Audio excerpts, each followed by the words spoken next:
Hi guys, Sandra here from Creating Spain. It's come to my attention that multi-layer frames or multi-layer die cuts are rather popular at the moment.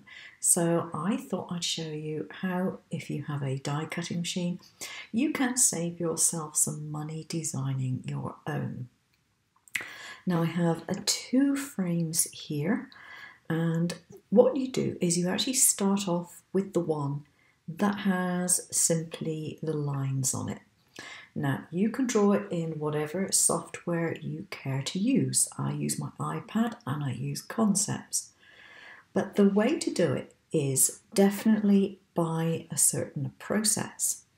The first thing you need to do is to actually design a standard sized frame. Now I have sized that frame in Concepts to 10.5 by 14.8 centimeters because that is a standard A6 card front size.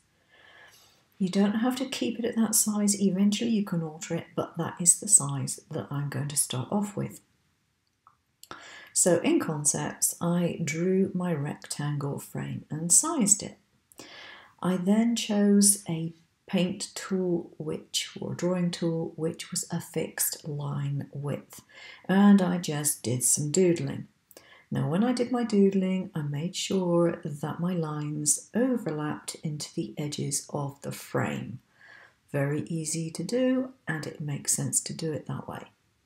When I'd finished, all I did was I selected the entire lot and joined it together. And I set it to all one colour and I exported it.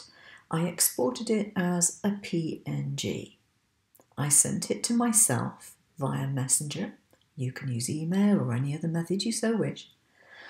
And then I knew it was on my laptop.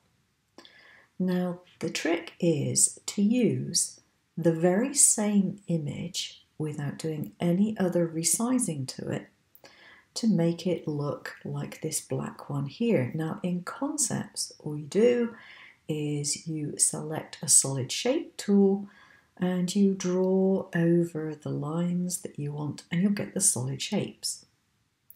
Select the entire lot, join it together and then export it as another PNG. Don't alter the file format. If you save it as a JPEG in the first place or export as a JPEG in the first place, then export the second one as a JPEG because you do not want the sizing to be altered. All I did then was opened up the file in Shortcuts a lot and traced both of them. Now one trace gave me this image and the other one gave me this one. And if I put them over the top of each other like that and center them up, you can see the result that you're going to get. Now, as you can see, if I put these two on top of each other, you end up with quite a dimensional look.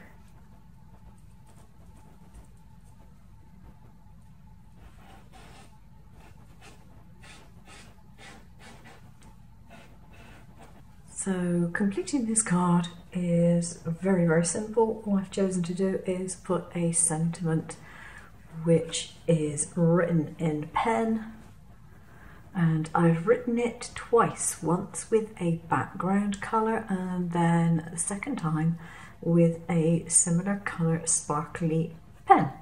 So it's come up with a nice bit of shine on there.